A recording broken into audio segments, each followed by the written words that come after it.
پہلے سورہ بقرہ کی مختلف آیتوں کا خلاصہ پیش کیا گیا۔ جو آیت کریمہ اور جو واقعہ چل رہا ہے وہ حضرت شمویل علیہ السلام کے تعلق سے کہ حضرت شمویل علیہ السلام نے جناب طالوت کو بادشاہ مقرر کیا بنی اسرائیل کے اوپر، تو بنی اسرائیل کے لوگوں نے اطمینان کے واسطے کئی نشانیوں کا مطالبہ کیا۔ آخر میں جب تابوت سکینہ ان کے پاس آ گیا، جو طالوت کے بادشاہ ہونے کی نشانی تھی، تو ان لوگوں نے تسلیم کر لیا۔ اور اس کے بعد چونکہ جالوت نے کافی ان کے اوپر ظلم و زیادتی اور سرکشی کی تھی،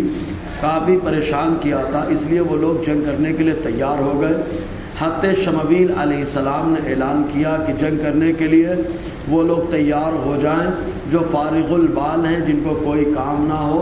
بزرگ اور بوڑھے وہ لوگ نہ آئیں، اور اسی طریقے سے جو لوگ شادی کا انتظام کر رہے ہیں یا جن کے گھر کے کام چل رہے ہیں وہ لوگ تیار نہ ہوں، اور جو لوگ فارغ البال ہوں وہ جنگ کے لیے تیار ہو جائیں۔ جیسے حضرت شمویل علیہ السلام کا یہ اعلان لوگوں نے سنا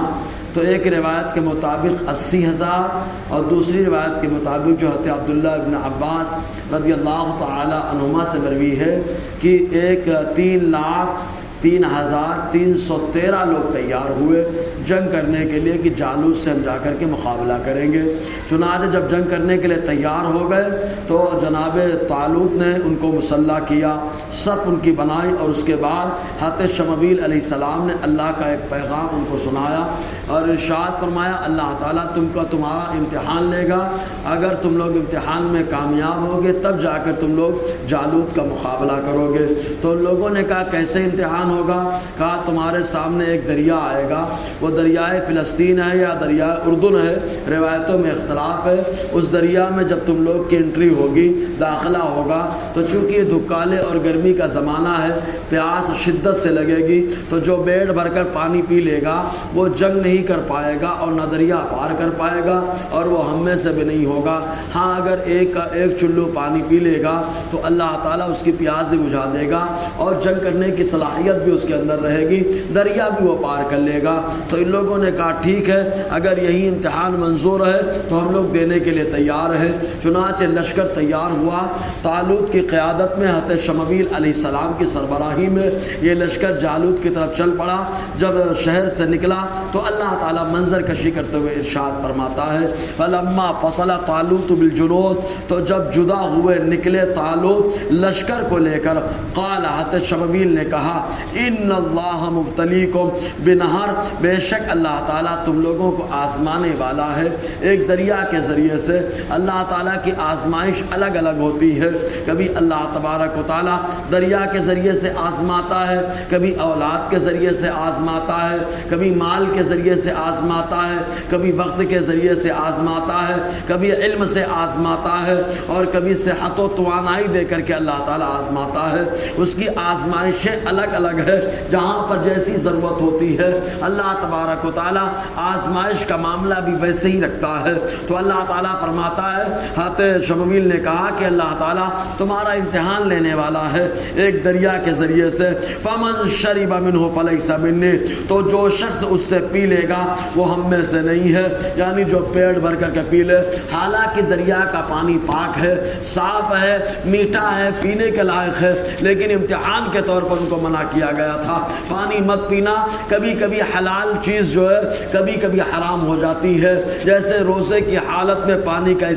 کا پینا، کھانے کا کھانا روزے دار کے لیے ان کی اجازت نہیں ہوتی ہے، ایسے ہی ہم بستر ہونا ان کی اجازت نہیں ہوتی ہے۔ تو بہت ساری حلال چیزیں کبھی کبھی آزمائش کے طور پر حرام ہو جاتی ہے، تو یہ پانی بھی ان کے لیے حرام ہو گیا، استعمال کرنے کی اجازت نہ رہی، پی نہیں سکتے ہو۔ ہاں اگر کوئی ایک چلو پیے تو اتنی اجازت اللہ تعالیٰ نے عطا فرمائی۔ وَمَن لَّمْ يَطْعَمْهُ فَإِنَّهُ مِنِّي، اور جو اس سے بالکل نہ چکھے وہ مجھ سے ہے۔ إِلَّا مَنِ اغْتَرَفَ غُرْفًا، مگر ایک چلو لے کر کے پی لے۔ تو اللہ تبارک و تعالیٰ کا ایسا کرم ہوا، جن لوگوں نے خوب خوب پیٹ بھر کر کے پانی پیا تو ان لوگوں کے ہونٹ کالے پڑ گئے اور وہ پینے کی وجہ سے وہیں پر تھکے رہ گئے، آگے بڑھ نہیں پائے، ان کے پاس جنگ کرنے کی طاقت نہیں رہی۔ لیکن جن لوگوں نے ایک چلو پانی پیا تھا اللہ تعالیٰ نے انہیں سیراب بھی کر دیا، دریا پار کرنے کی طاقت بھی دے دی اور جالوت سے مقابلہ کرنے کے پاور بھی اللہ نے دے دیا،